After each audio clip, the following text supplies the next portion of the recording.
অনুভবে তুমি সিজন 2 লেখনীতে লিজা মনি পর্ব 5-5 অগ্নি এগিয়ে যাবে তার আগেই ফাট করে আওয়াজে একটা বুলেট তার বাহুর ভিতরে ভেদ করে যায়। বুলেট ছিন্ন করে যায় মাংসপেশি। রক্ত ছিটকে পড়ে নির্জন রাস্তায়। বাচ্চারা ভয়ে কাঁপতে থাকে। অগ্নি হাত চেপে ধরে সেখানে দাঁড়িয়ে যায়। ইয়ানা চেঁচিয়ে উঠে। সবাই কেমন স্তব্ধ হয়ে যায়। অগ্নি ক্ষতস্থানে হাত চেপে ধরে। চোখে অনল দাউ দাউ করে জ্বলছে। আত্মাই আবার বন্দুক তুলে তাক করে অগ্নির দিকে। এইবার সে হাসে এমনভাবে যা এক বিকৃত হাসির রূপ নেয়। অগ্নি তখনও দাঁড়িয়ে কিন্তু মাথা নিচু নয়, গর্জন অবধারিত। ইয়ানা কান্না মিশ্রিত ভাঙ্গা আওয়াজে বলে, না প্লিজ, বন্দুক নামিয়ে রাখুন। অতাতীয়র ভয়ঙ্কর আর বিকৃত হাসি। অগ্নির বাহুতে বুলেটের ক্ষতস্থান থেকে টপকে লাল তরল গড়িয়ে পড়ছে, অথচ চোখে এক ফোঁটা ভীতির ছায়া নেই, শুধু গা এক গম্ভীরতা। ঠিক তখনই আচমকা সেই লোকটা লাফিয়ে উঠে দাঁড়ায়। উচ্চস্বরে একটি যন্ত্রণাবিদ্ধ চিৎকার ছুটে আসে তার মুখ থেকে। কারণ তার গোপন স্থানে ইয়ানার ছোড়া লাথি গিয়ে লাগে সজোরে। সামান্য সময়ের জন্য হলেও সে ব্যথায় কুঁকড়ে যায়। শরীরটা খানিকটা হেলে পড়ে। এই সুযোগেই ইয়ানা বিদ্যুৎ গতিতে ঝাঁপিয়ে পড়ে। লোকটার হাত থেকে বন্দুক কেড়ে নেওয়ার সর্বশক্তি প্রয়োগ করে। তার চোখে তখন ভয় নয়, ছিল এক রকম উন্মাদ সাহস। ইয়ানার ঠোঁট থেকে ঝরে পড়ে জলে উঠা শব্দগুলো। তোদের দুর্বল জায়গা ওই হচ্ছে এইটা। সামান্য আঘাত করব আর তোদের সব শক্তি শেষ। ধস্তাধস্তি শুরু হয়। কিন্তু ভাগ্যের নিষ্ঠুরতা যেন সেদিন নির্দয়। ইয়ানার হাত ছুঁয়েও বন্দুকটা ধরা দিল না। অতাতীয় আবার ঘুরে দাঁড়ায়। এবার আরেক স্তরের হিংস্রতায়। এক হাতে ইয়ানার চুল মুঠি করে ধরে তাকে পেছনে টেনে নেয়। আর মুখ থেকে বেরিয়ে আসে অশ্রাব্য, ঘৃণ্য গালিগালাজ। তার চোখে তখন নরকের আগুন আর হাতে বন্দুক। অগ্নি দাঁড়িয়ে আছে। নিঃশব্দ, কিন্তু চোখে সেই নিঃশব্দ তাণ্ডবের রক্তিম রূপ। তার দৃষ্টি ক্ষণে ক্ষণে ছুটে যাচ্ছে ইয়ানার কাতর মুখের দিকে। আবার ছুটে যাচ্ছে সেই বিকৃত মুখ লোকটার বন্দুকধারী হাতে। লোকটার আরেক হাত তখন ইয়ানার বাহু চেপে রেখেছে। কোনো ভাঙা পুতুলকে ধরে আছে। আর বন্দুক তার চোখে মুখে শাসনের হুমকি হয়ে তর্জন করছে। পাশে রুয়ানা কাঁপতে কাঁপতে ভেঙে পড়ে কান্নায়। তার শিশুকণ্ঠে আতঙ্কের ধ্বনি আকাশের নীরবতাও বিদীর্ণ করে। সুমু শিশুদের বুকের মধ্যে চেপে ধরে রেখেছে। তাদের শরীর দিয়েই রক্ষা করতে চায় সেই ভয়াবহতার হাত থেকে। তার গলা শুকিয়ে আসছে। ঠোঁট কাঁপছে অসম্ভব। মুখের রেখাগুলোতে জমে আছে মৃত্যুভয়ের ছায়া। শিখা চৌধুরী এক হাতে মাটির পাথর তুলে নিয়ে দীপ্ত হাতে ছুঁড়ে মারতে যাবে, এমন সময় অগ্নি নিঃশব্দ কিন্তু এক না সূচক ইশারা দেয়। সে থেমে যায়। অবাক চোখে তাকিয়ে থাকে অগ্নির দিকে, সেই দৃষ্টিতে কেবল প্রশ্ন, কেন থামালে? এই বিভীষিকাময় মুহূর্তে কেন্দ্রস্থলে এসে পৌঁছায় অরিদ ও মীরা। গাড়ি থামিয়েই 1 সেকেন্ডের মধ্যেই তারা জাহান্নামের এক খণ্ড দৃশ্য দেখে শিউরে ওঠে। ইয়ানা তখনও ধস্তাধস্তি করছে সেই লোকটার সঙ্গে। এক অসম যুদ্ধ। মীরা ছুটে যেতে চায় ইয়ানার দিকে। অরিদ এগিয়ে যায়, অগ্নির রক্তাক্ত শরীর দেখে শিউরে উঠে। কিন্তু আগুনের মতো ঝলকে ওঠা অগ্নির চোখ দুজনকেই থামিয়ে দেয়। ইশারা বুঝতেই অরিদ আর মীরা দুপা পিছিয়ে যায়। সবাই থমকে থাকে। কেউ এগোতে পারছে না। কেউ পিছোতে পারছে না। সময় থেমে গেছে। কেবল বাতাসে ভেসে বেড়ায় আতঙ্কের গন্ধ। বন্দুকের হুমকি, এক নিঃশব্দ হুমকি। অরিদ অগ্নিকে রক্তাক্ত অবস্থা দেখে আঁতকে উঠে। ভাইয়া, তোমার শরীর থেকে অসম্ভব রক্তক্ষরণ হচ্ছে। মনিকে না বাঁচিয়ে দাঁড়িয়ে আছো কেন এখানে? ফোঁটায় অন্তর্জালার প্রলয় নৃত্য করছে। তার মুষ্টি এতটাই কঠোর যে শিরাউপশিরাগুলো বেদনার চিৎকার করছে। চোখে ছিল আগ্নেয় প্রতিজ্ঞার নিষ্ঠুর দীপ্তি। বারবার দৃষ্টি ছুটে যাচ্ছে ইজানার বাহুতে গেঁথে থাকা সেই অপবিত্র স্পর্শের দিকে। অপরাধ যার মীমাংসা কেবল মৃত্যু হতে পারে। সেই স্পর্শ যা অগ্নির কাছে এক অনুচারিত যুদ্ধ ঘোষণা। তীব্র রক্তক্ষরণ, মাথা ঝিমঝিম করা ক্লান্তি। কোনো কিছুই তাকে স্তব্ধ করতে পারল না। সে এগিয়ে যায় নীরবতার ভেতর দিয়ে, এক নিষ্ঠুর ঝড়ের মতো। কোনো ঘোষিত প্রতিশোধ নয়, বরং এক বোধহীন আর নির্মম শীতলতা যা নিঃশব্দে গ্রাস করে। লোকটা তখনও ইয়ানার সঙ্গে ধস্তাধস্তিতে ব্যস্ত। অগ্নি এক নিঃশ্বাসে তার সামনে পৌঁছে যায়। কোনো পূর্বঘোষণা ছাড়াই আচমকাই তার লৌহকঠিন হাত ছায়ার মতো উঠে এসে গেঁথে যায় লোকটার কণ্ঠনালীতে। সে মুহূর্তে অগ্নির চোখে কোনো ক্ষোভ নেই। কোনো রকম চিৎকার নেই। হুঙ্কার তো দূরের কথা। কেবল এক অন্ধকার নির্বিকারতা। মৃত্যু তার ছায়াসঙ্গী হয়ে অগ্নির আঙুলের ডগায় নেমে এসেছে। লোকটা ছটফট করে উঠে। কণ্ঠনালী চেপে ধরা অবস্থায় বাতাসের জন্য হাঁসফাঁস করে, কিন্তু কোনো আওয়াজ বের হয় না। অগ্নি তখন ভারী, নিঃসীম এক শীতল কণ্ঠে। কণ্ঠনালী চেপে একদম শান্ত আওয়াজে বলে, বলেছিলাম স্পর্শ করিস না। হাতের স্পর্শ যাতে না লাগে আমার স্ত্রীর গায়ে। তোর হাতটা শকুনকে দান করে দেওয়া উচিত। নোংরা জিনিস শকুনের বড্ড প্রিয়। তার কণ্ঠে কোনো চিৎকার নেই। ছিল কেবল এক অমোঘ সত্যের ঘোষণা যা উচ্চারিত হয় নীরবতার মধ্যেও বজ্রের মতো প্রতিধ্বনিত হয়। এই ছিল অগ্নি। যন্ত্রণার মাঝেও স্থির তবু ধ্বংসের পূর্বাভাসে দগ্ধ এক পুরুষ। ইয়ানা অগ্নিকে দেখে পিছিয়ে যায় কিছুটা। মীরা ইয়ানাকে নিজের কাছে নিয়ে আসে।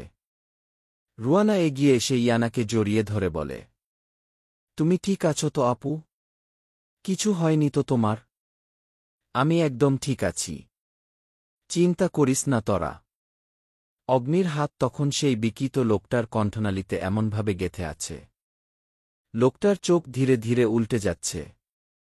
সাদা অংশে জেগে উঠছে মৃত্যুভয়ের ছায়া। মুখ হা করে আছে। ভিতরের জিহ্বা কাঁপতে কাঁপতে বেরিয়ে আসতে চায়। কিন্তু কোনো শব্দ, না আর্তনাদ, না সাহায্য, কিছুই বের হয় না। সে প্রাণপণে চেষ্টা করে দম নিতে। ব্যর্থ দেহটা ছটফট করে ওঠে। এক চূড়ান্ত প্রয়াসে লোকটা তার হাত উঁচিয়ে আঘাত হানে ঠিক অগ্নির সেই রক্তাক্ত স্থানে, যেখানে আগেই গুলিবিদ্ধ হয়েছে সে। মুহূর্তেই অগ্নির মুখ বেঁকে যায় ব্যথায়। একরকম চাপা আর্তনাদ বেরিয়ে আসে ঠোঁট ফাঁকে। ঠিক যেমন গ্রিলের নিচে ঢাকা গ্যাসের শিখা হঠাৎ জ্বলে উঠেছে। তার কপালের রগগুলো লাল থেকে গা নীল হয়ে উঠতে থাকে। শিরায় শিরায় চাপ তৈরি হয় অসহ্য রকমের। তবুও অগ্নি সেই লোকটাকে এক মুহূর্তের জন্যও ছাড়ে না। রক্ত, ব্যথা, ক্ষয় এসব তার কাছে তুচ্ছ। কারণ সেই অপরাধটা স্পর্শ করেছে তার হৃদয়ের গভীরতম ক্ষতস্থানকে। তার বুকে স্পর্শ করেছে। অগ্নি পিছন থেকে লোকটার একটা হাত চেপে ধরে। তারপর এক তীব্র মোচড় দিয়ে হাড় ভেঙে দেয় এক ঝটকায়। কড়কড় করায়াহ। হাতের হাড় চূর্ণ হয়ে যাওয়ার সেই ভয়ানক শব্দ কানে গিয়ে বিদ্যুৎ খেলে দেয় আশেপাশের সবাইকে। লোকটা এক গগনবিদারী চিৎকারে ফেটে পড়ে। সেই চিৎকারে চারপাশের নির্জনতা ভেঙে যায়। অদূরেই থাকা কিছু কুকুর আর পাখিরাও আচমকা চঞ্চল হয়ে ওঠে। যারা এতক্ষণ লুকিয়ে কিংবা দূরে দূরে দাঁড়িয়েছিল, তারাও এখন স্পষ্ট দেখতে পায়। অগ্নি তখনও শান্ত মুখে, দৃষ্টি কঠোর, নিঃশ্বাস ভারী করে লোকটার মুখ চেপে ধরে। মুখে কোনো শব্দ না করে তাকে টেনে নিয়ে যায় পাশে থাকা একটা বন্ধ ও পরিত্যক্ত কক্ষে। তার প্রতিটি পদক্ষেপে জমাট বাঁধা প্রতিশোধ। ঠোঁট দুটো চেপে ধরে রাখা। চোখের মণিতে বিকেল পড়া সূর্যের মতো রক্তরঙের দীপ্তি।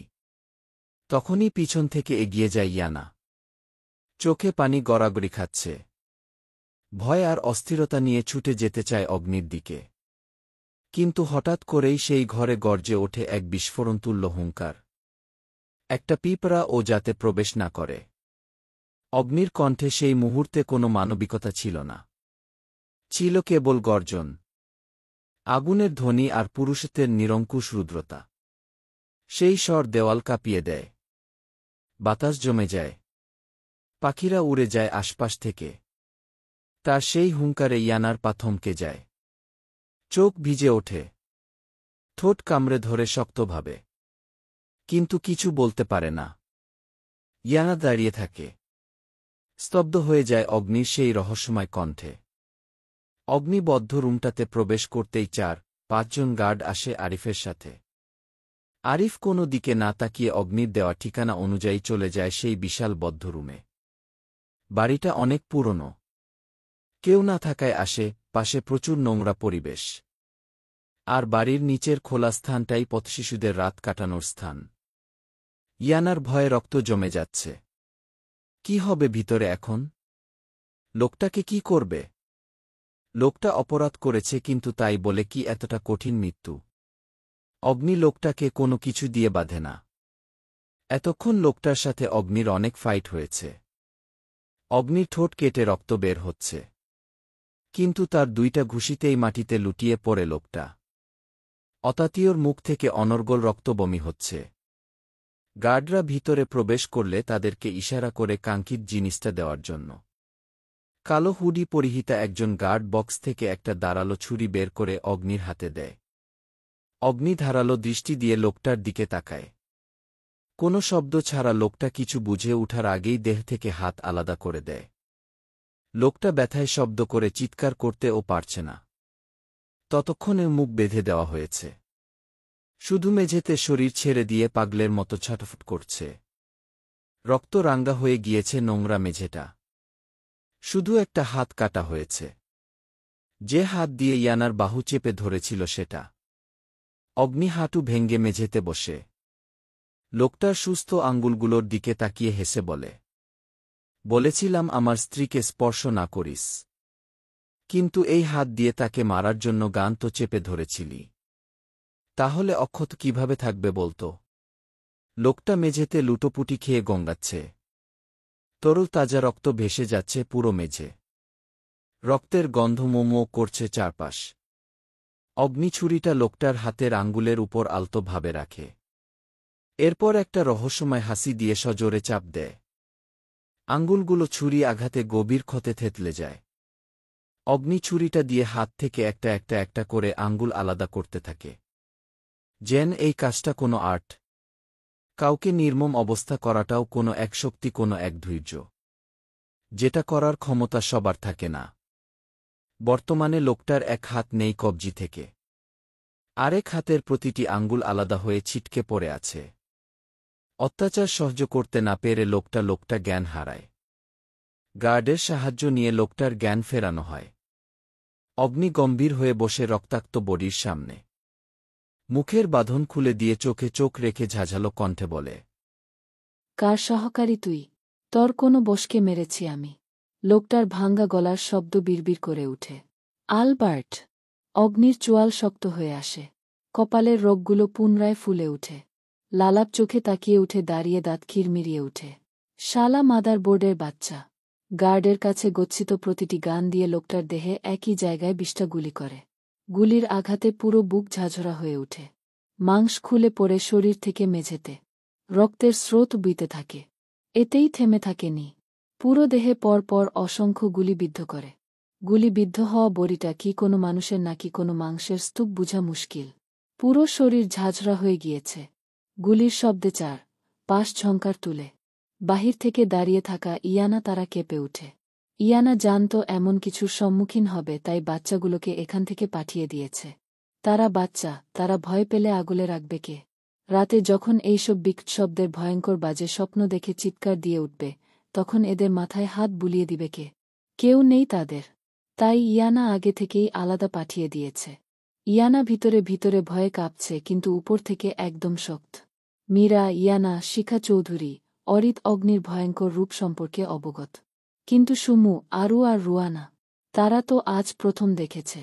গুলির প্রতিটি ভয়ঙ্কর আওয়াজে তারা কেঁপে উঠছে। ইয়ানা চোখ দিয়ে আশ্বস্ত করে শান্ত থাকার জন্য রুয়ানাকে নিজের বুকের সাথে মিশিয়ে নেয়। কি আশ্চর্য ব্যাপার, তাই না? যে ইয়ানা এক সময় এই গুলির শব্দ পেলে ভয়ে আতঙ্কে বরফের মতো জমে যেত, সে আজ অন্যকে আশ্বস্ত করছে। এক ভয়ঙ্কর অনুভূতির সাথে থাকতে থাকতে নরম অনুভূতি ও ভয়ঙ্কর হয়ে ওঠে। লোকটার শরীরে ইচ্ছে করছিল আরও গুলি বসাতে, কিন্তু প্রতিটি বন্দুকের বুলেট শেষ হয়ে গিয়েছে। অগ্নি আরিফের উদ্দেশ্যে দাঁত পিষে বলে, তার বাচ্চাটাকে নিয়ে চলন্ত গভীর পানি অথবা নর্দমার স্রোতে ভাসিয়ে দে। আরিফ, জি ভাই, সব হবে। তার আগে আপনাকে ডাক্তারের কাছে নেওয়া প্রয়োজন। অগ্নি ভ্রু কুঁচকে তাকিয়ে বলে, ডাক্তারের কাছে যাব কোনো দুঃখে? আরিফ ভাই, আপনার শরীর থেকে প্রচুর রক্তপাত হয়েছে। রক্ত এখনও বের হচ্ছে।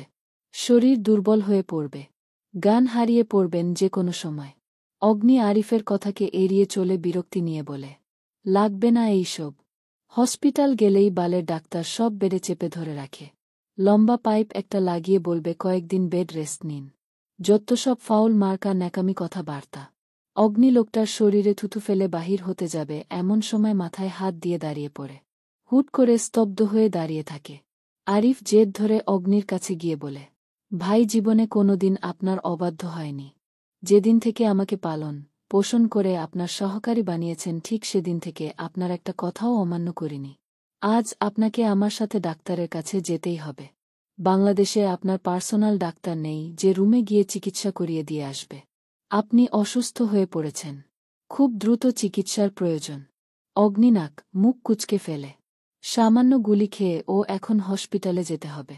একটা খারাপ দিন চলে এসেছে ওর। বালের ন্যাকামো ছাড়। রক্তপাত বন্ধ হয়ে গিয়েছে, শরীর এমনি ঠিক হয়েছে। কত গুলির আর মার খেয়ে পড়েছিলাম। সেখানে ঘা হয়ে যেত, কিছু হতো না। এখন সামান্য গুলিতে কি হবে?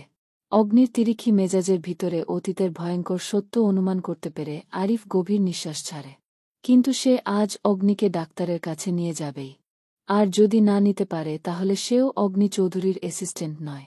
অগ্নি আরেকটু সামনে এগিয়ে গিয়ে আবার পুনরায় দাঁড়িয়ে যায়।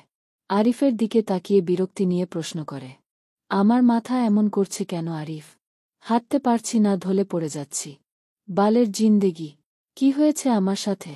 আরিফ কাঁদো কাঁদো ফেইস নিয়ে বলে, কারণ আপনার গুলি লেগেছে ভাই। এখন তো দাঁড়িয়ে আছেন, একটু পর তাও পারবেন না। অগ্নি নিঃশ্বাস ছেড়ে বলে, ডাক্তারের কাছে চল। তবে মাত্র 10 মিনিট। লম্বা দড়ি যাতে হাতে পায়ে না লাগানো হয়। আরিফের চোখ খুশিতে চিকচিক করে উঠে। অগ্নিকে ডাক্তারের কাছে নেওয়া মানে তৃতীয় বিশ্বযুদ্ধ করা। কতবার গুলি, ছুরির আঘাত খেয়ে এসে থম মেরে শুয়ে থাকত। যেন কোনো ব্যথা, অনুভূতি নেই। ইউভি আর রায়ান পার্সোনাল ডাক্তার দিয়ে আসে, তবু জোর করে চিকিৎসা করানো হয়। আরিফ খুশিতে আত্মহারা হয়ে অগ্নির পাশে গিয়ে বলে, চলুন ভাই। যদি ভুলেও কোনো মহিলা নার্স আমার কাছে আসে তাহলে তোকে মেরে টুকরো টুকরো করব। সাথে সাথে আরিফের মুখ চুপসে যায়। মহিলা নার্স আসলে তাকে কেন মারবে? সে কি করেছে এখানে? আসবে না ভাই। প্রয়োজন হলে সারা রাত বসে পাহারা দিব, তবুও একটা মেয়ে ঢুকতে দিব না। আর ভাবি তো আছেই। অগ্নির মুখটা গম্ভীর হয়ে ওঠে। রুম থেকে বেরিয়ে যেতে যেতে বলে, ওই মেয়ে যাতে না যায়। আরিফ পিছু পিছু গিয়ে অবাক হয়ে বলে, কোনো মেয়ে ভাই? অগ্নি, ওই বিয়াদবটা। বিয়াদব কে? অগ্নি কিছু বলে না। বাড়িটা থেকে বের হয়ে আসে। শিখা চৌধুরী তারা ঠিক আগের জায়গায় দাঁড়িয়ে আছে। অগ্নিকে দেখতে পেয়ে শিখা চৌধুরী এগিয়ে যায়। শক্ত গলায় বলে, মেরে দিয়েছ লোকটাকে? অগ্নি রহস্যময় হেসে গাড়ির দিকে এগিয়ে যায়। অগ্নির হাসিতে সবার উত্তর পেয়ে যায়। ইয়ানার চোখ দুটি ফুলে উঠে। অগ্নির ক্ষত জায়গাটা তার চোখ এড়ায় না। বুকটা ধুক করে উঠে। ডাক্তারের কাছে না গিয়ে যাচ্ছে কোথায় উনি? ইয়ানা চোখের পানি মুছে অগ্নির পাশে দাঁড়াতেই অগ্নি গাড়ির ভিতরে গিয়ে বসে পড়ে। ইয়ানা থম মেরে দাঁড়িয়ে যায়। আরিফ ইয়ানার দিকে তাকায়। অগ্নি সিটে বসে গম্ভীর কণ্ঠে বলে, ওইদিকে কি দেখছিস? গাড়ি স্টার্ট দে। ইয়ানা কিছু বলতে চেয়েছিল, কিন্তু তার আগেই অগ্নির ধমকে আরিফ গাড়ি স্টার্ট দেয়। ইয়ানার চোখের সামনে দিয়ে গাড়িটা দ্রুত বেগে চলে যায়। ইয়ানা এক জায়গায় দাঁড়িয়ে থেকে ঠোঁট কামড়ে কান্না আটকিয়ে রাখে। শিখা চৌধুরী ইয়ানার কাঁধে হাত রেখে চোখ দিয়ে আশ্বস্ত করে। ঝর্ণা সেই সকাল থেকে পাগলামো করছে। রুমের যত জিনিসপত্র আছে সব ভেঙে মেঝেতে ছড়িয়ে ছিটিয়ে রেখেছে। রেশব অফিস থেকে এসে ভাঙ্গার শব্দ পেয়ে বাড়ির চারপাশে তাকায়। শব্দটা ঝর্ণার রুম থেকে আসছে। মেয়েটা কয়েকদিন ধরেই অনেক অস্বাভাবিক আচরণ করছে। নিজেকে প্রায় ঘরবন্দি করে ফেলে। কারণটা রেশবের অজানা নয়। ভালোবাসায় পাগল হয়ে আছে।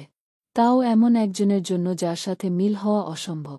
রেশব নিঃশ্বাস ছেড়ে ঝর্ণার রুমের কাছে যায়। দরজা খুলে ভিতরে ঢুকতেই তার পাশ দিয়ে একটা ফুলদানি ঘেঁষে যায়। রেশব সেটা দেখা মাত্র সরে গিয়েছিল। তাই তার শরীরে আঘাত লাগেনি। রেশব জিনিসপত্রের দিকে এক পলক তাকিয়ে কিছুটা রাগ দেখিয়ে বলে, কি করেছিস পুরো রুমটাকে? ঝর্ণা বিছানার এক পাশে বসে বলে, কেন এসেছিস এখানে ভাইয়া তুই? আমি মরে গিয়েছি নাকি বেঁচে আছিস সেটা দেখতে।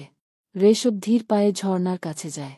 এরপর তার সামনে বসে মাথায় হাত রেখে বলে, কেন পাগলামো করছিস এমন?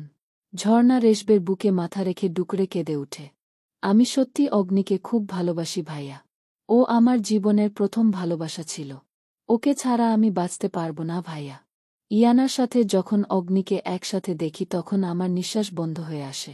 খুব কষ্ট হয় ভাইয়া। আমি অগ্নিকে চাই। শুধু একটা বার ওর মুখ থেকে ভালোবাসি শব্দটা শুনতে চাই। সত্যি বলছি, থেমে যাব ভাইয়া। আর পাগলামি করব না। রেশব, অগ্নি বিবাহিত। তোর ভালোবাসা ঠিক ততদিন ছিল যতদিন সে অবিবাহিত ছিল। কিন্তু আজ তার বউ আছে। একজন বিবাহিত ছেলেকে কেন ভালোবাসছিস? ঝর্ণা, ও বিবাহিতা ভাইয়া, সেটা ওর ব্যাপার। তাই বলে কি আমার ভালোবাসা কমে গিয়েছে? আমার অনুভূতি কি বিলুপ্তি হয়ে যাবে ভাইয়া? এতটাই সহজ সবকিছু। ভালোবাসা যদি ভুলেই যাওয়া যেত তাহলে ইতিহাসে ভালোবাসার এত ব্যাখ্যা থাকত না। এত ইতিহাসের পাতা রচিত হতো না। ভালোবাসার জন্য ওই তো সব পাগলামো। আমার ভালোবাসা কেন বুঝল না? পূর্ণতা কেন পাব না আমি?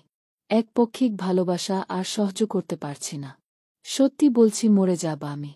রেশব বোনের মাথায় হাত রেখে বলে, একটা ছেলের জন্য মরে যাওয়া বোকামি ছাড়া কিছুই নয়। ভুলে যা তাকে। আমি এর থেকে ও ভালো পাত্র তোর জন্য খুঁজে এনে দিব। ঝর্ণা কৃত্রিম হেসে বলে, যে মলম দিয়ে ক্ষত নিবারণ হবে সেই মলম ছাড়া হাজারটা মলম ব্যবহার করলেও কিছুই হবে না। ক্ষতস্থান সেই আগের মতো ওই ঝলঝল করবে। এখন আমাকে একা থাকতে দাও ভাইয়া, প্লিজ। রেশব আর কিছু বলে না, বেরিয়ে যায় রুম থেকে। ঝর্ণা দরজা পুনরায় লাগিয়ে ধপ করে ফ্লোরে বসে পড়ে। হাঁটুতে মুখ গুজে নিঃশব্দে কেঁদে উঠে। অগ্নিকে একটা এক্সট্রা কেবিনে রাখা হয়েছে। সবচেয়ে বড় যে ডাক্তার, উনি এসে রক্ত পরিষ্কার করে মেডিসিন লাগিয়ে দিয়েছে। এরপর হাতে স্যালাইন লাগাতে গেলেই অগ্নি হুট করে শোয়া থেকে উঠে বসে। স্যালাইন দেখে বিরক্তি নিয়ে বলে, এইসব দড়ি কেন লাগাচ্ছেন আমার হাতে? এইসব ছাতার মাথা দূরে সরান। ডাক্তার ভরকে যায় অগ্নির রাগ দেখে। অরিফ দরজায় দাঁড়িয়ে পাহারা দিচ্ছিল কোনো মেয়ে নার্স যাতে ঢুকতে না পারে। অগ্নির ধমকের শব্দে সে ভয়ে ধোক-গিকে কেবিনে প্রবেশ করে। মি চৌধুরী, প্রচুর রক্তপাত হয়েছে। এখন স্যালাইন না দেওয়া হলে শরীর সম্পূর্ণরূপে দুর্বল হয়ে পড়বে। আপনি কি কোনোভাবে ইনজেকশন ভয় পাচ্ছেন? অগ্নি কপাল কুঁচকে ফেলে। ডাক্তারের কথা শেষ হতেই আরিফ বড় বড় চোখ করে তাকায় ডাক্তারের দিকে। বলে, কি এই পাগল লোক, যে মানুষকে কেটে টুকরো টুকরো করে নিজের হাতের ক্ষতস্থান নিজের হাত দিয়ে সেলাই করে ফেলে, সে নাকি সামান্য ইনজেকশনকে ভয় পাবে? জীবনে এর চেয়ে বড় আশ্চর্যকর কথা শোনার আগে আমাকে অজ্ঞান কেন করে ফেলনি আল্লাহ? পানি পিপাসায় যদি মরে যায় তাহলে এই ডাক্তারের দোষ। এই ডাক্তারকে একবার টর্চার সেলে নিয়ে যাওয়া উচিত ছিল। তাহলে হয়তো অগ্নি চৌধুরীকে দেখতে পারত।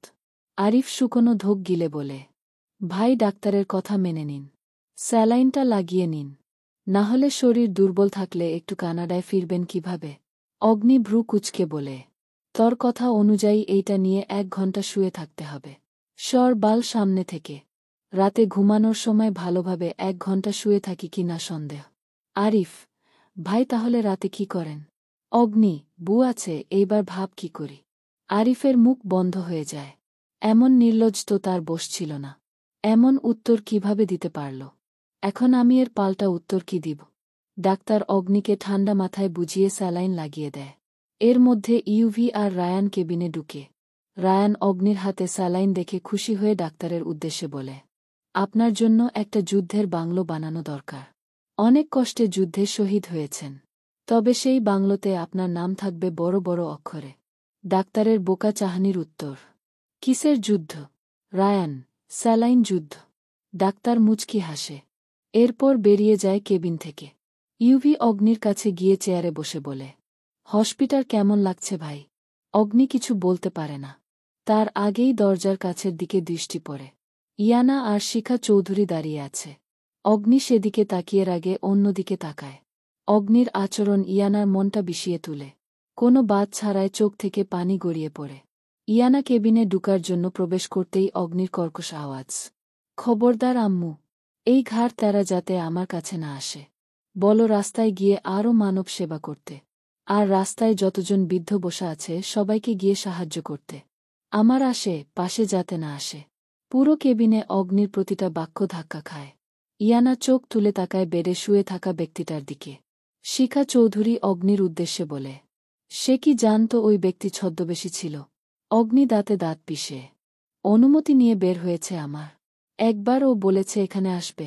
আমাকে বললে আমি বাড়িতে ডেকে সবাইকে নিয়ে আসতাম। রাস্তায় কেন যেতে হবে বলো? শিখা চৌধুরী, কয়জনকে নিয়ে আসতি? তুই ঘুমেছিলি তাই ডাক দেয়নি। না হলে তোর অনুমতি ছাড়া কোথাও বের হয়েছে মেয়েটা। অগ্নি, যদি একবার বলতো তাহলে পুরো বাংলাদেশের পথ শিশু ধরে নিয়ে আসতাম। আজ যদি সঠিক সময় আমি না পৌঁছাতে পারতাম তাহলে কি হতো তোমাদের ধারণার ও বাহিরে? সব তেরামির ফল এইসব। ইয়ানা নিজেকে শক্ত করে অগ্নির প্রতিটা কথা উপেক্ষা করে কেবিনের ভিতরে প্রবেশ করে। অগ্নি ইয়ানাকে আসতে দেখে বলে, ভিতরে কেন এসেছ? পুরুষের স্পর্শ লেগেছে তোমার শরীরে। শাওয়ার নিয়ে পবিত্র হয়ে আসো। আর স্পর্শকর জায়গায় এমনভাবে ঘষবে যাতে চামড়া পর্যন্ত উঠে যায়। ইয়ানা কোনো কথার উত্তর না দিয়ে শান্ত কণ্ঠে জিজ্ঞাসা করে, শরীর কেমন আছে এখন? এখনও ব্যথা পাচ্ছেন? ইয়ানার এমন প্রশ্নে রায়ান, আরিফ আর ইউভি তব্দা লেগে যায়। অগ্নি এইভাবে ধমকিয়েছে আর মেয়ে একদম নর্মাল হয়ে আছে। শিখা চৌধুরী মুচকে হাসি দিয়ে কেবিন থেকে বেরিয়ে যায়। ছেলে বুয়ের মাঝখানে থাকাটা উনার ঠিক না। ইয়ানার এমন খাপছাড়া ভঙ্গিতে অগ্নি রক্তচোখে তাকায়। ইয়ানা সেই দৃষ্টিতে দৃষ্টি রেখে বলে, তাকিয়ে লাভ নেই, এখন আর ভয় পায় না। অগ্নি ইউভি তাদের উদ্দেশ্যে বলে, বের হো তোরা কেবিন থেকে। রায়ান, কেন? অগ্নি, বু এসেছে তাই। রায়ান হেসে বলে, ভাই এইটা হসপিটালের কেবিন। মেয়েটাকে একটু শান্তি দে। অগ্নি কটমট চোখে রায়ানের দিকে তাকিয়ে বলে, আমার হাতে মায়ের খাওয়ার আগে সবগুলো বিদায় হ। আর সব কিছুর ব্যবস্থা খুব দ্রুত কর। আরিফ কেবিনের দরজাটা ভালোভাবে লাগিয়ে দে। 1 ঘন্টার ভিতরে আমার অনুমতি ব্যতীত যাতে কেউ ভিতরে প্রবেশ করতে না পারে। সবাই রুম থেকে বেরিয়ে যায়। রায়ান দরজার এখানে দাঁড়িয়ে বলে, কন্ট্রোলে থাকিস ভাই, না হলে শাওয়ার নেওয়ার কাজে ভুগতে হবে। তোর শরীরের ক্ষত কিন্তু এখনও গভীর। অগ্নি দরজার দিকে তাকাতেই রায়ান দরজা বন্ধ করে দেয়। বাহিরে ইউভি, রায়ান আর আরিফ হেসে ফেলে। ইউভি, তাহলে তুই দাঁড়িয়ে দাঁড়িয়ে ওদের রোমান্সের পাহারা দে। আমি আর রায়ান গিয়ে গরম কফি খেয়ে আসি। যদি একটু দেখার সৌভাগ্য হয় তাহলে ভুলবশত দেখে নিস। আরিফ ভোতা মুখে বলে, অকালে প্রাণ হারাতে ইচ্ছুক নয় ভাই। ইউভি আর রায়ান চলে যায়। আরিফ একটা চেয়ারে বসে বিড়বিড় করে বলে, বসের রোমান্স দেখতে দেখতেই বয়স্ক হয়ে যাব। আমার কপালে আর জুটবে না। কিন্তু 1 ঘন্টা কেন বলল? একটু পর ওই তো চলে যাচ্ছি। ইয়ানা অগ্নির থেকে দূরত্ব বজায় রেখে বসে। অগ্নি বিষয়টা খেয়াল করে ইয়ানার দিকে তাকায়। ইয়ানা অন্যদিকে চোখ ঘুরিয়ে নেয়। অগ্নি ইয়ানার দিকে শান্ত দৃষ্টিতে তাকিয়ে গম্ভীর হেসে বলে, কাছে আসো। ইয়ানা নিজেকে গুটিয়ে নিয়ে বলে, যেখানে আছেন সেখানেই শুয়ে থাকুন। আমার শরীরে অন্য পুরুষের ছোঁয়া লেগেছে। আমাকে স্পর্শ করলে আপনার অ্যালার্জি হবে। আপনি তো অন্যের স্পর্শ করা জিনিস ব্যবহার করেন না। ইয়ানার চোখ পানি টলমল করছে। বুড়ে! সামান্য একটা শব্দে ইয়ানা থমকে যায়। পেটের ভিতর এক মুচড় দিয়ে উঠে। শরীরটা কেঁপে উঠে ভিতরে ভিতরে। অগ্নির দিকে তাকাতে গিয়ে ও অভিমানে আবার থমকে যায়। তাকাবে সে এই লোকের দিকে। অগ্নির এইবার ধৈর্যের বাঁধ ভাঙ্গে। সব নষ্টের মূল হচ্ছে এই লম্বা দড়ি। এইটার কারণে বুটাকে কাছে নিয়ে আসতে পারছে না। বিরক্তি আর রাগ নিয়ে এক টানে সূচটা খুলে ফেলে। সামান্য তরল রক্ত গড়িয়ে পড়ে কিছুটা। ইয়ানা হতভম্ব হয়ে কাছে গিয়ে অধৈর্য হয়ে বলে, কি করেছেন এইসব? হায় আল্লাহ, কি করব আপনাকে নিয়ে আমি? অগ্নি কোনো কথা শুনে না। ইয়ানাকে টান মেরে বেড়ে ফেলে দেয়। ইয়ানা টাল সামলাতে না পেরে অগ্নির নিচে পড়ে যায়। অগ্নি ইয়ানার গলায় মুখ ডুবিয়ে বলে, বলছিলাম না কাছে আসতে। এত তেরামি কেন করো বলো তো? ইয়ানা ছটফট করে উঠে। ঠিক এই কারণেই আসতে চাইছিলাম না। জানতাম এমন একটা টর্নেডো ঘটে যাবে আমার উপর দিয়ে। ইনজুরি আপনি চৌধুরী। অগ্নি ইয়ানার জামার এক পাশ নামিয়ে সেখানে মুখ ডুবিয়ে দেয়। প্রায় অনেকক্ষণ পাগলামো করে ইয়ানার চোখের দিকে তাকিয়ে বলে, যেখানে লোকটা স্পর্শ করেছিল সেখানে আমার ঠোঁটের স্পর্শ জ্বলজ্বল করছে। ইয়ানা দাঁত কিরমিরিয়ে বলে, আত্মা শান্তি হয়েছে। এইবার লম্বা করে একটা নিঃশ্বাস নেন। অগ্নি, উহুম, বাকি কাজটা আগে সেরে নে। ইয়ানা, একদম না। এইটা হসপিটাল। Please leave. অগ্নি, আমি আছি, তুমি আছো, সাথে রয়েছে সুন্দর একটা বিছানা। এখন এটা হসপিটাল বা আফ্রিকার জঙ্গল হোক তাতে আমার কি? ইয়ানা কিছু বলার আগেই হুট করে ফোন বেজে উঠে। অগ্নি মোবাইলটার দিকে বিরক্তি নিয়ে তাকায়। ইয়ানার উপর থেকে উঠে মোবাইল কানে চেপে ধরে। ওই পাশের আওয়াজ শুনে গম্ভীর হয়ে বলে, হুম, আসছি। নিজেদের জায়গায় চলে যা। ফোন কেটে দিয়ে অগ্নি শরীরে শার্ট জড়িয়ে নেয়। ইয়ানার উদ্দেশ্যে বলে, চলো। ইয়ানা অবাক হয়ে বলেন, কোথায়? অগ্নি, কানাডায়। ইয়ানা চোখ বড় বড় করে ফেলে। আশ্চর্য হয়ে বলেন, কি পাগল হয়ে গিয়েছেন? আমি রুইকে একা রেখে কানাডা যাব? অগ্নি ইয়ানার দিকে অদ্ভুত দৃষ্টিতে তাকিয়ে বলে, রুই ইউভির সাথে আছে। গন্তব্যে গেলে তুমি সবাইকে পেয়ে যাবে। ইয়ানা, সত্যি বলছেন? আমার বোনটাকে রেখে চলে যাবেন না তো? অগ্নি গম্ভীর আর রহস্যময় হাসি দিয়ে বলে, এতটাও খারাপ আমি নয়। রুয়ানা ইউভির জীবন। তাই রুয়ানাকে প্রোটেক্ট করার জন্য সবচেয়ে বড় হাতিয়ার আছে। ইয়ানা নিঃশ্বাস ছেড়ে বলে, আগে কেন বলেননি? অগ্নি, কি হতো? ইয়ানা চিন্তিত হয়ে বলে, কিন্তু আপনি তো অসুস্থ। প্লিজ আগে সুস্থ হয়ে নিন। অগ্নি ইয়ানার হাত ধরে বেড থেকে নামায়। এরপর কেবিন থেকে বেরিয়ে যেতে যেতে বলে, এমন হাজার ও ক্ষত নিয়ে যুদ্ধ করেছি। সেখানে এই সামান্য ক্ষতে কি করবে? ইয়ানা কিছু বলে না, চুপ হয়ে যায়। নীরবতায় ডুবে থাকা ইয়ানা তখন আর কিছুই বলে না। তার ঠোঁট দুটি পাপড়ির মতো জড়সড় নিষ্প্রাণ, অব্যক্ত ক্রন্দনে ভারী হয়ে ওঠে। চোখের কোণে জমে থাকা অশ্রুবিন্দুগুলো প্রতিরোধহীনভাবে গড়িয়ে পড়ে। এক একটি হৃদয়ের চূড়ান্ত হাহাকার। বাইরের জগৎ নিশ্চুপ, অথচ তার ভিতরে এক অনন্তকালব্যাপী কোলাহল চলছে। দগ্ধ স্মৃতির চিৎকার আর হারিয়ে যাওয়া মানুষের আকুতি। আমার বাবা মায়ের কবরটাও নেই। বুকের মাঝে ধিকি ধিকি করে জ্বলতে থাকে দহন। যেখানে আঙ্গুল ছুঁয়ে ছুঁয়ে খুঁজে ফেরে মৃত মানুষের ছায়া। কোনো সমাধি নেই, নেই কোনো ঠাঁই, আর নেই মাটি ছোঁয়ার অধিকার। তারা পুড়ে ছাই হয়ে গেছে। জীবনের সমস্ত ইতিহাস এক মুহূর্তেই নিঃশেষ। সীমাহীন প্রশ্ন এসে কাতর করে তোলে ইয়ানার অন্তর্গত সত্তাকে। কিন্তু কোথাও কোনো জবাব নেই। আকাশ স্তব্ধ আর বাতাস বোবা। সেই দিন কেউ ছিল না। কেউ কি পারত না তাদের বাঁচাতে? কোথাও কি ছিল না কোনো হৃদয়বান প্রাণ? কোনো সাহসী হাতে কি পৌঁছায়নি তাদের দিকে? চোখ মেলে দেখলেও কিছুই দেখা যায় না। শুধু জ্বলন্ত দৃষ্টি ভেদ করে উঠে আসে জ্বলন্ত স্মৃতি। সেই জ্বলন্ত ঘরের মধ্যে ছটফট করা দুটি শরীর, যাদের জন্মদাত্রী হয়ে ওঠার ইয়ন এখনও রয়ে গেছে ইয়ানার শরীরে। ইয়ানা চোখ বন্ধ করে শ্বাস নেই। ততক্ষণে তারা হসপিটাল পেরিয়ে গাড়ির কাছে চলে আসে। অগ্নি দরজা খুলে দিলে নিঃশব্দে গিয়ে ব্যাক সিটে বসে পড়ে। অগ্নি ও ইয়ানার সাথে ব্যাক সিটে বসে। ইয়ানা অবাক হয় অগ্নিকে ব্যাক সিটে দেখে, কিন্তু কিছু বলে না। ড্রাইভিং সিটে আরিফ বসে গাড়ি স্টার্ট দেয়। ইয়ানা বিকেলের সুন্দর পরিবেশটা উপভোগ করছে। আর কি কখনো আসা হবে বাংলাদেশে? প্রশ্নটা রয়ে যায় তার মনের গহীনে। চলবে। অনুভবে তুমি সিজন 2। লেখনীতে লিজামনি। পর্ব 56। প্রাইভেট জেট দিয়ে কানাডায় এসে পৌঁছায় সন্ধ্যা 6টার দিকে। সুমু রায়ানের সাথে রায়ানের বাড়িতে উঠেছে। বাড়িটা যেমন সুন্দর তেমন সুন্দর চারপাশের পরিবেশ। তার অনেক পছন্দ হয়েছে বাড়িটা। বাড়িতে একজন 60 বছরের হবে এমন একজন কাজের মহিলা আছে। আর বাহিরে কয়েকজন ব্যক্তিকে দেখেছিল। হয়তো অন্য কোনো কাজে আছে এখানে। একজন মানুষ থেকেছে, তার এতজন ব্যক্তির কি প্রয়োজন ছিল? রায়ান সুমুকে রুমে দিয়ে কাজের উদ্দেশ্যে সাথে সাথে বেরিয়ে যায়। সুমু বিছানার মধ্যে গিয়ে গোল হয়ে বসে। চারপাশে চোখ বুলাচ্ছে আর মুগ্ধ হচ্ছে। দেয়ালে ঝুলানো তার কিছু ছবি। সুমু অবাক হয় প্রচুর ছবিগুলো দেখে। সে বিছানা থেকে নেমে মেঝেতে পা রেখে দাঁড়ায়। ছবিগুলোর দিকে তাকিয়ে তবদা লেগে যায়। কখনো কফিশপে কফিতে চুমুক দেওয়া ছবি, কখনো রাস্তায় দাঁড়িয়ে বিরক্তি নিয়ে চুল ঠিক করা ছবি, কখনো রেগে কোমরে হাত দিয়ে কোথাও তাকিয়ে আছে। দেখেই বোঝা যাচ্ছে দূর থেকে আড়ালে তোলা হয়েছে। সুমু নিঃশ্বাস ছাড়ে রায়ানের পাগলামো দেখে। রায়ান কি আমাকে সত্যি ভালোবাসে? যারা এত এত অন্যায় করতে পারে তারা কি সত্যি কোনো মেয়েকে ভালোবাসতে পারে? এটা কি সাময়িক ভালোবাসা নাকি চিরস্থায়ী? সুমু ভাবুক হয়ে পুনরায় বিছানায় বসে। এইটাই তার একমাত্র ঠিকানা।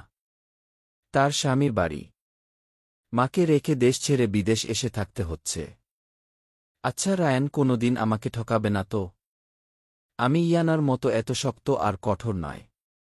সে যেভাবে অগ্নি চৌধুরীকে হ্যান্ডেল করছে শান্তভাবে, যেভাবে সঠিক রাস্তায় ফিরিয়ে আনার জন্য সব কিছু মুখ বুঝে সহ্য করছে, সেটা হয়তো আমি কোনোদিন পারব না। তোর কাছে অনেক কিছু শিখার আছে ইয়ানা। যেভাবে তুই এমন একটা পরিস্থিতিতে এতটা শান্ত হয়ে বসে আছিস, সেটা কয়জনে পারে? কয়জনে ধৈর্য ধরে নিজের স্বামীকে সঠিক পথে ফিরিয়ে আনার জন্য সব ত্যাগ করে? আমি নিজেও কোনোদিন পারতাম না।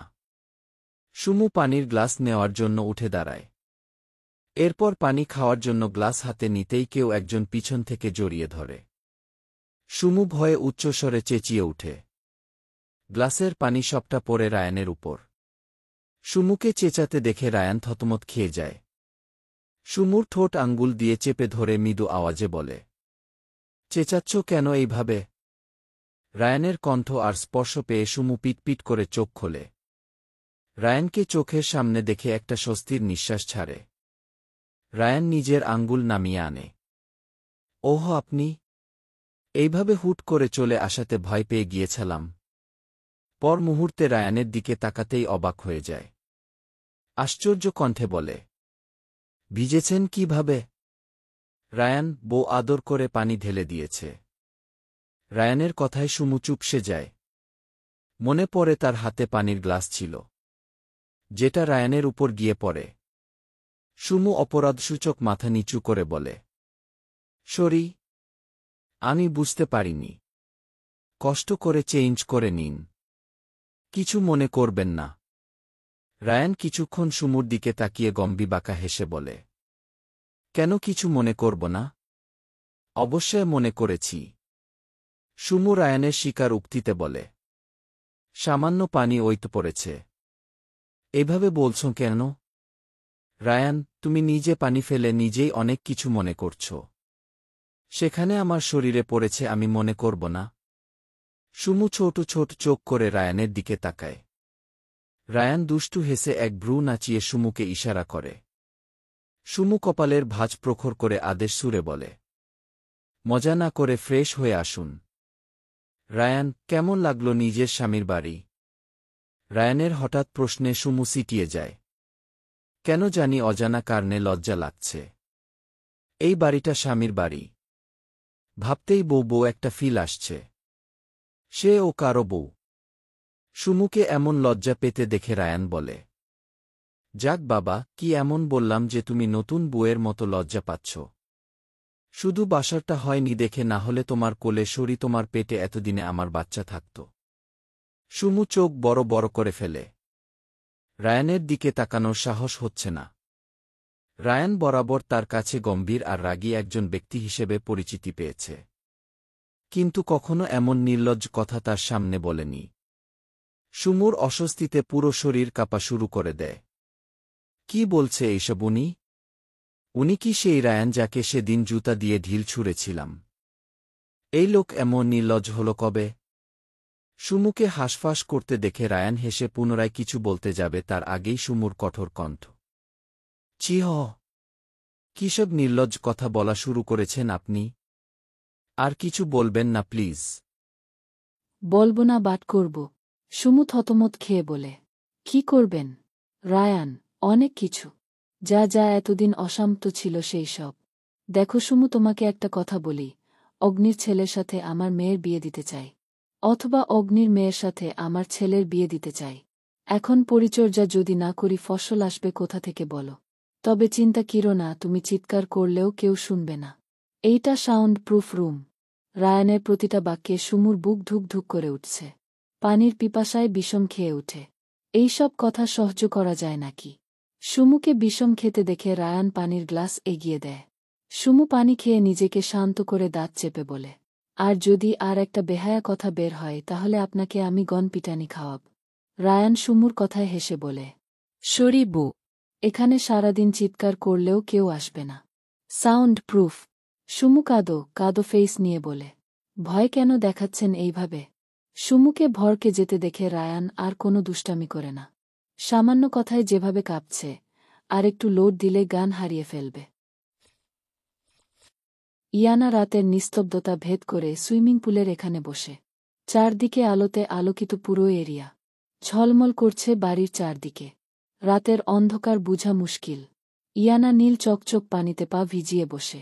ঠান্ডা পানির স্পর্শে যেন পুরো শরীরে বিদ্যুৎ চমকে যায়। সে চোখ বন্ধ করে শ্বাস নেয়। সে যেন অনুভূতিহীন পাথরে পরিণত হওয়া এক রমণী। বারবার পা ভিজাচ্ছে আর বিভিন্ন কিছু নিয়ে ভাবনায় মগ্ন। চোখে মুখে রাগ স্পষ্ট ফুটে উঠেছে। শক্ত হয়ে উঠেছে চোয়াল। শ্বাস নিচ্ছে ঘন ঘন অনাকাঙ্ক্ষিত কোনো এক কারণে। রাগ হচ্ছে, জেদ জন্মাচ্ছে ভিতরে। ইচ্ছে করছে সব ধ্বংস করে দিতে, পুড়িয়ে দিতে অট্টালিকা। পাপ, বিরোধ, সংঘর্ষ থামিয়ে দিতে জাস্ট একটা ছুরির স্পর্শে। কিন্তু নিরুপায় হয়ে আছে। নিয়তি, ভাগ্য, মস্তিষ্কের কাছে। আর সবচেয়ে বড় নিরুপায় অস্ত্র একজন মায়ের কাছে। এক মায়ের কাছে প্রতিজ্ঞাবদ্ধ তার সন্তানকে উনার কোলে ফিরিয়ে দিবে। ছন্নছাড়া জীবন থেকে একজন সাংসারিক করে তুলবে। অসামাজিকতা থেকে সামাজিক জীবন দিবে। কিন্তু আমি নিজেই তো হাঁপিয়ে উঠছি বারবার। হারিয়ে ফেললাম আমার গন্তব্য। নিজের বাবা, মা, বিশ্বাস সব বলিদান দিলাম। কি করে আর সহ্য করব এত অনৈতিক জীবন কঠোরতা? যুদ্ধ তার সাথে করে সফল হওয়া যায় যার সম্পর্কে সব কিছু ধারণা আছে। কিন্তু আমি আপনাকে কতটুকু চিনি অগ্নি চৌধুরী? আমি এখনও আপনাকে ভালোভাবে চিনি না। আপনি দেখান এক এর পর মুখোশ খুলে বের হন আরেক। ইয়ানা ভাবছে আর অস্থির হয়ে পড়ছে। হঠাৎ কারোর কর্কশ কণ্ঠে সামান্য কেঁপে উঠে। এই রাতে সুইমিং পুলে কি করছ? ইয়ানা নিজেকে সামলে নিয়ে পিছন তাকিয়ে বলে। কেন এইবার ও কি না পেয়ে ভণ্ডামি শুরু করেছিলেন? অগ্নি দাঁত পিষে বলে। আমার চিন্তাকে তোমার ভণ্ডামি মনে হয় ইডিয়েট। এত রাতে এখানে কি করছ? আপনার অট্টালিকার বাতাস নিজের শরীরে লাগাচ্ছিলাম। কিন্তু কেন জানি ভীষণ জ্বালা করছে। ইয়ানার কথায় অগ্নি বাঁকা হাসে। এরপর চারদিকে তাকিয়ে গম্ভীর হয়ে বলে। শরীরের সাথে বাতাসটা মানিয়ে নিচ্ছ না কেন? মানিয়ে নিলে আজ জ্বালা করত না। রুমে আসো। হাওয়া লাগাতে দিন। প্রয়োজন নেই। রুমে আসো। এত বেপরোয়া কেন হচ্ছেন? কাজ আছে। নির্লজ্জ, অসভ্য লোক। উন্মাদ নেকড়ে। ইয়ানার বিড়বিড় করা প্রতিটা বাক্য কর্ণপাত হতেই কপাল কুঁচকে ফেলে। এরপর ঠোঁট কামড়ে হেসে বলে। তোমার মন তো দেখছি আজ কাল আমার থেকেও বেশি নির্লজ্জ হয়ে যাচ্ছে। ডেকেছি ভিতরে যাওয়ার জন্য আর তুমি তো দেখছি ফর্জ শাওয়ার নেওয়ার কাহিনী ভেবে নিয়েছ।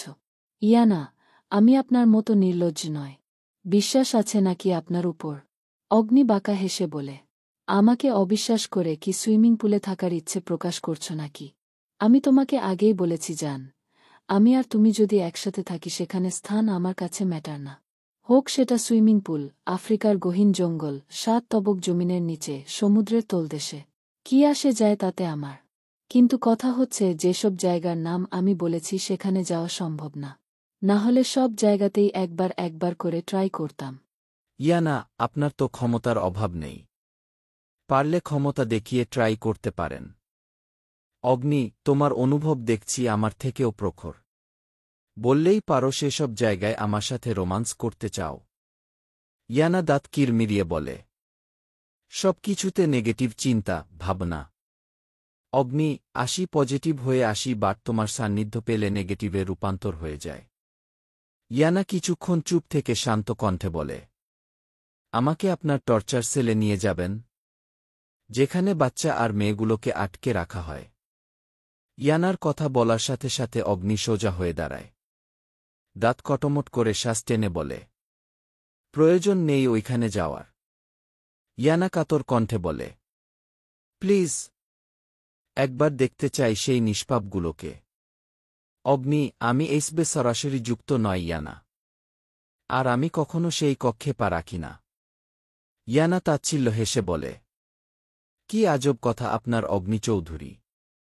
আপনার টর্চার সেলে সব হয় অথচ আপনি বলেন আপনি শেষবে সরাসরি যুক্ত নন।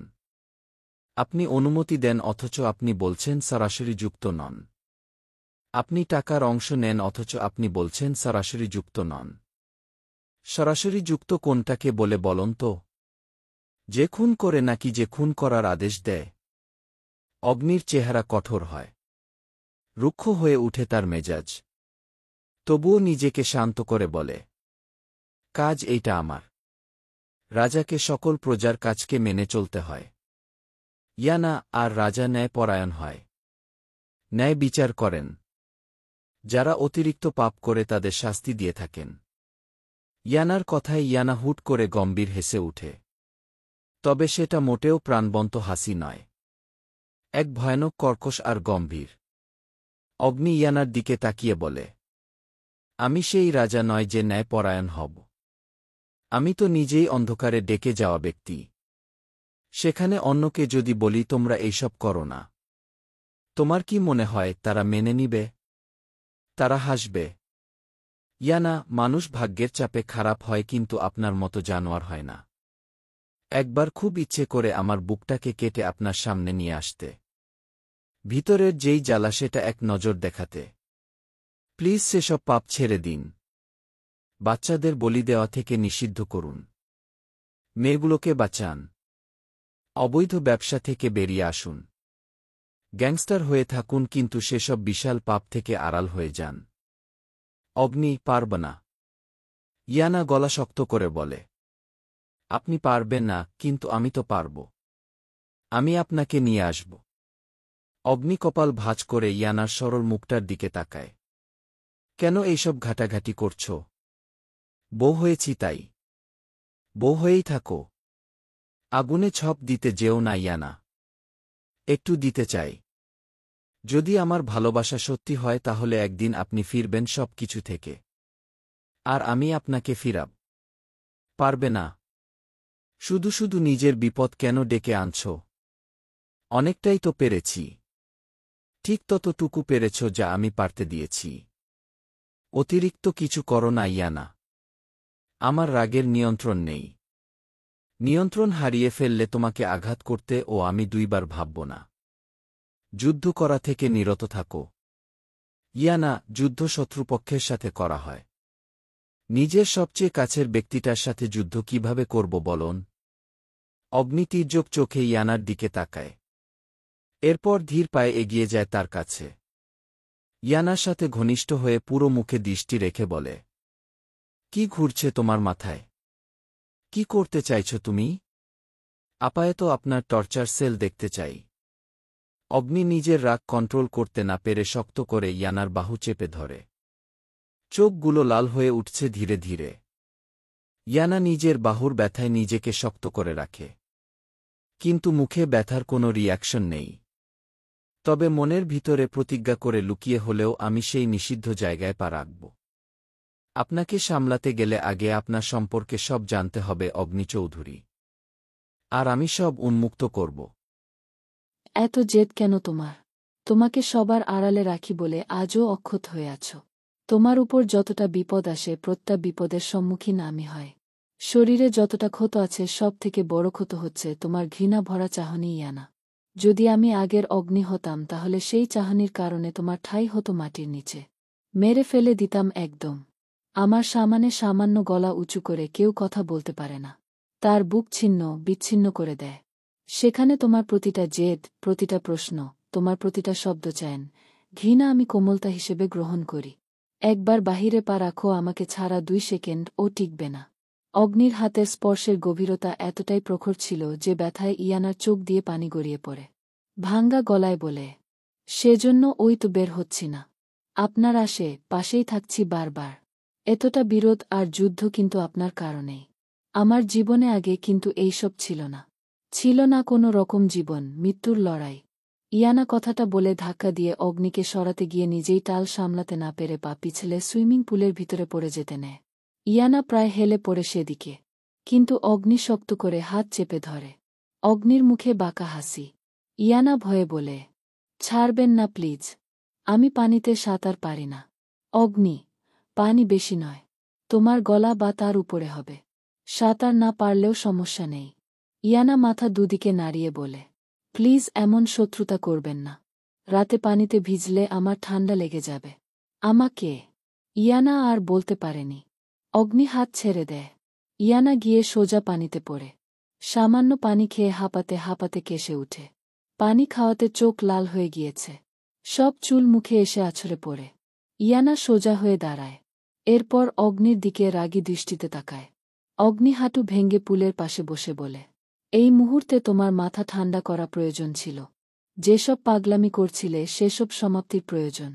অগ্নি আরও বলতে যাবে তার আগেই ইয়ানা পা ধরে হেঁচকা টানে তাকে পুলের ভিতরে ফেলে দেয়। হঠাৎ এমন হওয়াতে অগ্নি নিজেকে ধরে রাখতে পারেনি। ইয়ানার সামান্য হেঁচকা টানে পিছলে পড়ে যায়। পড়ে গিয়ে একদম ইয়ানার সামনে এসে দাঁড়ায়। ইয়ানা অগ্নির দিকে পানি দিয়ে বলে, প্রতিশোধ। আপনার ও মাথা ঠান্ডার প্রয়োজন ছিল। রেগে গিয়েছিলেন প্রচুর আমার কথা শুনে। ইয়ানা একটা মিষ্টি হাসি উপহার দিয়ে পানি থেকে উঠে যেতে নিবে কিন্তু অগ্নির বাহুতে আবদ্ধ হয়ে পড়ে। ইয়ানার শার্ট ভেদ কোমর চেপে ধরে হেঁচকা টানে নিজের বুকের কাছে নিয়ে আসে। ইয়ানা ভরকে গিয়ে অগ্নির দিকে তাকায়। অগ্নি নেশালো চোখে ইয়ানার দিকে তাকিয়ে আছে। ইয়ানা ছটফটিয়ে উঠে বলে, এইভাবে ধরে রেখেছেন কেন? ছাড়ুন আমাকে। ঠান্ডা লাগছে চৌধুরী। নেশা লেগে গিয়েছে যান। আমার উপর প্রতিশোধ নেওয়ার আগে মাথায় রাখা উচিত ছিল। অগ্নির কথায় ইয়ানা ভয়ে শরীরে উড়োনাটা ভালোভাবে জড়িয়ে নেয়। কিন্তু ভেজা উড়োনা সেরকম সফল হয়নি। অগ্নি ঠোঁট কামড়ে হেসে ইয়ানার শরীর থেকে উড়োনাটা পানিতে ভাসিয়ে দেয়। ইয়ানা লজ্জায় কেঁপে উঠে। কি করে বাঁচবে এখন? ইয়ানা ঠোঁট ভিজিয়ে বলে, গার্ডরা দেখবে। ছাড়ুন আমাকে। অগ্নি ইয়ানার কানের কাছে নাক ঘেঁষতে ঘেঁষতে হিসিয়ে বলে, এইটা আমার পার্সোনাল এরিয়া। এখানে কোনো গার্ডদের নজর নেই। তাদের সাহস ও নেই এক পলক তাকানোর। জানে একবার তাকালে দ্বিতীয়বার পৃথিবীটাই দেখতে পাবে না। ইয়ানা, ছাড়ুন। অগ্নি, উফ, ডিস্টার্ব কেন করছ? ইয়ানা মুচড়ামুচুরি শুরু করে। নেকড়ে। ইয়ানার ছটফট করার কারণে অগ্নি ভাসমান উড়োনাটা খুঁজে এনে ইয়ানার হাত বেঁধে দেয় শক্তভাবে। ইয়ানা অপলক আর অসহায় চোখে তাকায় পুরুষটার দিকে। অগ্নি ইয়ানার ঠোঁট দুইটা আঁকড়ে ধরে। একদম নরম আর স্বাভাবিকভাবে। ধীরে ধীরে রূপ নেয় উন্মাদনার। দন্তের ঘর্ষণে ইয়ানা চোখ বন্ধ করে ফেলে। অগ্নি ধীরে ধীরে ইয়ানার গলায় নেমে আসে। অগ্নির পাগলামো প্রতিবারের মতোই সে হাঁপিয়ে উঠে। মীরা সকালের মিষ্টি বাতাসে গুন গুন করে গান বলছে। সে এখনও কানাডায় যায়নি। মুল্ত শিখা চৌধুরী যেতে দেয়নি। অরিত শাওয়ার শেষ করে মীরাকে দেখে বিরক্তিতে কপাল কুঁচকে ফেলে। এই মেয়ের মনে এত ফুর্তি কোথা থেকে আসে আল্লাহ ভালো জানে। মীরা অগ্নিকে দেখে কিছুক্ষণ তাকিয়ে একটা রহস্যময় হাসি দেয়। এরপর কানের মধ্যে মোবাইল নিয়ে মিথ্যে ফোনের নাটক করে রুমে আসতে আসতে বলে, আরে জাওয়াদ ভাইয়া কেমন আছেন? জাওয়াদ নামটা অরিদের কানে প্রবেশ করতেই অরিদ সেদিকে তাকায়। মীরা খিলখিল করে হাসার অভিনয় করে বলে, উফ জাওয়াদ ভাই, আপনাকে সাদা শার্টে কি সুন্দর লাগছিল বলে বুঝাতে পারব না। যে কোনো মেয়েই ক্রাশ খেত। কি যে বলেন না ভাইয়া, আমি আপনার থেকে বেশি সুন্দর না। আমার দেখা সবচেয়ে হ্যান্ডসাম পুরুষ আপনি। মীরা বাঁকা চোখ এক পলক অরিদের দিকে তাকায়। অরিদকে শক্ত হয়ে দাঁড়িয়ে থাকতে দেখে সামান্য হাসে। এরপর ধপাস করে ডিভানে বসে বলে, জাওয়াদ ভাইয়া, আপনি কি ব্যবহার করেন? এত সুন্দর কেন আপনি? পুরাই হট। আপনাকে দেখলে চকলেট চকলেট ফিল আসে। আমি। মীরা কথা শেষ হওয়ার আগেই মীরা ছটফটিয়ে উঠে। তার হাতের মোবাইলটা এখন অরিদের হাতে। অরিদ মোবাইলের দিকে না তাকিয়ে সজোরে মেঝেতে ফেলে দেয়। মোবাইলটা ডিভানের সাথে ধাক্কা খেয়ে দেয়ালে ধাক্কা খায়। চোখের সামনে শখের মোবাইলটার এই দশা দেখে মীরা প্রায় কেঁদে দেওয়ার মতো অবস্থা। অরিদের দিকে মীরা তাকায়। অরিদ চোখ মুখ শক্ত করে মীরাকে কিছু বলতে না দিয়ে রুম থেকে বেরিয়ে যায়। মীরা কিছুই বুঝল না। আরে খ্যাপা বাঘ, একবার তো মোবাইলের স্ক্রিনে তাকাতে পারতি। তাহলে অন্তত বুঝতি আমি নাটক করছিলাম। শালা বান্দর, আমার মোবাইলটা ভেঙে দিয়ে গেল। মীরা মোবাইলের প্রতিটি অংশ সংগ্রহ করে। মোবাইলটার এই দশা দেখে চোখ থেকে পানি গড়িয়ে পড়ে। আমি যদি আপনার মোবাইলের 12টা না বাজাচ্ছি তাহলে আমার নামও মীরা নয়। চলবে?